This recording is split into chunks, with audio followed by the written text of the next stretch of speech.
I'm Marta Waller. I'm here with Dr. Joe Haraszti. Hi, Joe. Hi, Marta. Serious topic, but one that gives us an opportunity for some teaching, and a topic that is important to both of us. You know, suicide is kind of becoming sort of popular. You know, Fantasia recently tried to commit suicide. The anniversary of DJAM's suicide is upon us. Recently, the Clark County coroner in Nevada ruled that the death of the 25-year-old LPGA golfer Erica Blasberg was a suicide last May. It seems that celebrity is, well, obviously no insurance against suicide, but what has happened here that we report on suicides but nothing to help prevent? Right. Yeah. As you know, there has been a lot of media bashing in the past about reporting suicides, but not commenting on the fact that that this is not a behavior to be emulated, especially among the young. What we have seen is that whenever media reports on suicide or a teen commits suicide, there's a 2- to 4-fold increase in the 15 to 19 age group in actual completed suicides, and also a much greater increase in suicide attempts. This is referred to as a contagion theory for suicides, or cluster suicides. And again, I definitely don't want to do any kind of media bashing. I don't feel it's the media's fault in any event whatsoever. However, I do feel that we miss a golden opportunity to teach our young and teach people in general about that this is not the way to handle problems or to deal with crises in our lives. I mean, it's a pretty permanent solution to what are generally temporary problems. Exactly. You know, I've learned that life does, you do wake up in the morning, and the problem, even if it's still there, is something you can manage. Right. Fantasia said that her attempt was based on the accusation that she had tried to break up a marriage, which ultimately is someone else's problem. Right, right. Yeah, I mean, no one causes anyone else's marriage to break up. Someone's marriage is in trouble if one or the other strays from their relationship, if they're going to be vulnerable to becoming involved in affairs and whatever. You can't really involve that third party. I mean, you cannot blame the third party, although many people do blame the third party that's involved. So for Fantasia to take that on as somehow her fault, I think was a mistake. But a lot of people do make that mistake. So then the question becomes, how do we help? You know, that's where we start getting into the teachable moment, and in just reporting it and allowing the contagion, theory to continue. Yeah. How do you take that little teachable moment? What do we start telling people so that we can help them understand there's a better way to deal with the problem in the immediate now? Right. Well, let me just digress for just one moment. The whole contagion idea for suicide goes back at least to 1774. It's based on a story by Goethe called "The Sorrows of Young Werther," W-E-R-T-H-E-R, "The Sorrows of Young Werther." And after this was published, there was a rash of suicides in the 18th century in Europe. Okay, in fact, to the point that they banned the book in Austria and Germany and some of the other European countries. Really, it has such a profound impact. By, of course, Goethe being one of the greatest poets and writers and whatever, it's not surprising that he would have had a big impact.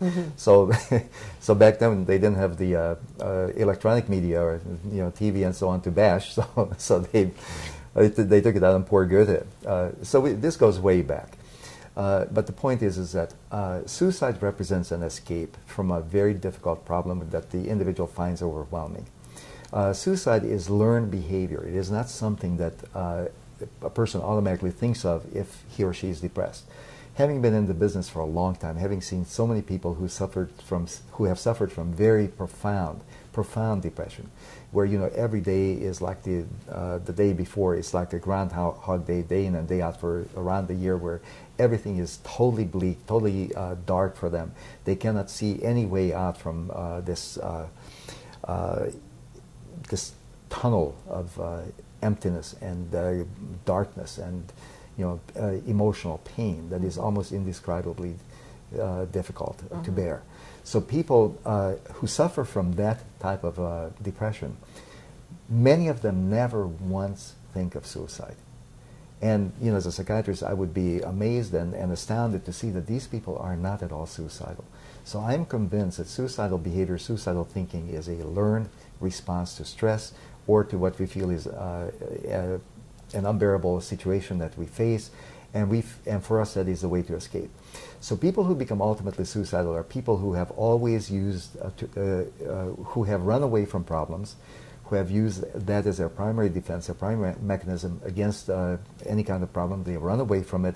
They either run into a bottle, run to drugs, they run to friends, they make a geographic move, but basically they try to escape from themselves. And of course you can't run away, you can't leave your own skin. No matter where you go, you're still going to be with yourself. You can take Salem out of the country, but you can't take the country out of Salem, as the old commercial used to go. And that is very true. None of us can make a geographic move without taking ourselves there. Hence the notion that wherever you are is where home is. Exactly. And your feelings are going to be right there, and no matter where you go. You can be on the beach in Malibu or in Hawaii or Australia, wherever you want to be, but you cannot run away from yourself. So the answer is, do not try to escape from your problems, because there's no escape. You have to face them ultimately. And suicide is, again, the great escape. It's the ultimate escape, but that's a permanent solution. You'll never come back. When in fact, almost no problem is without a solution, exactly, no matter how difficult it may seem. Exactly. You know, we may not like the solution, we may not like the answers that we get, but every problem has a solution. And also, if you realize that, you know, we can reach out to others. Because one of the best ways to overcome that feeling state is to reach out. When you cannot deal with something yourself, if you can just reach out and touch someone without being facetious. Right. No, I know. You can really, that can save your life. And that's, you know, where that's the suicide prevention hotline. Yes. And that number is? That number is 1-800-274-TALK. TAALK.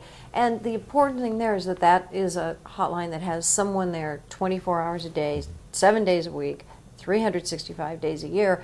So if if you feel like you have nowhere to go and you really don't have anyone to talk to, and you feel that people in your immediate circle are judgmental, you can pick up the phone and talk to someone who will simply, and sometimes just talking for 10 minutes will be enough to jolt you back to reality. And, you know, if it's money or drugs or a job or a car payment or something. Or Timberland's $2 million watch. Or Timberland's $2 million watch. None of that is worth killing yourself over.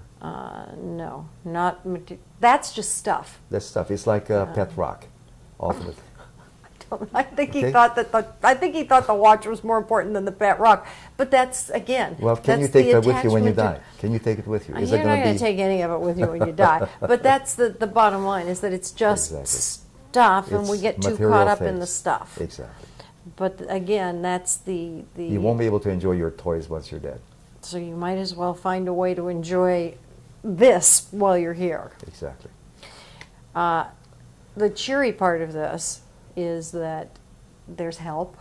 Yes. There are places to turn. There are a lot of resources that don't cost a lot of money. There are places you can go, and there are actually really friendly, cheerful people at the other end of that line, and they will always talk to you. Exactly. So if you feel the need to talk to someone, and you feel that need now, this is the time to pick up the phone, and you can keep watching, but pick up the phone and make the call if you need to. And just remember, even Scarlett O'Hara said, tomorrow's another day. And as G.B. Shaw said, youth is wasted of the young. Yeah, well, I certainly believe that. And tomorrow's another day. And until another day, I'm Marta Waller. And I'm Dr. Joe Haraszti. Thanks for watching.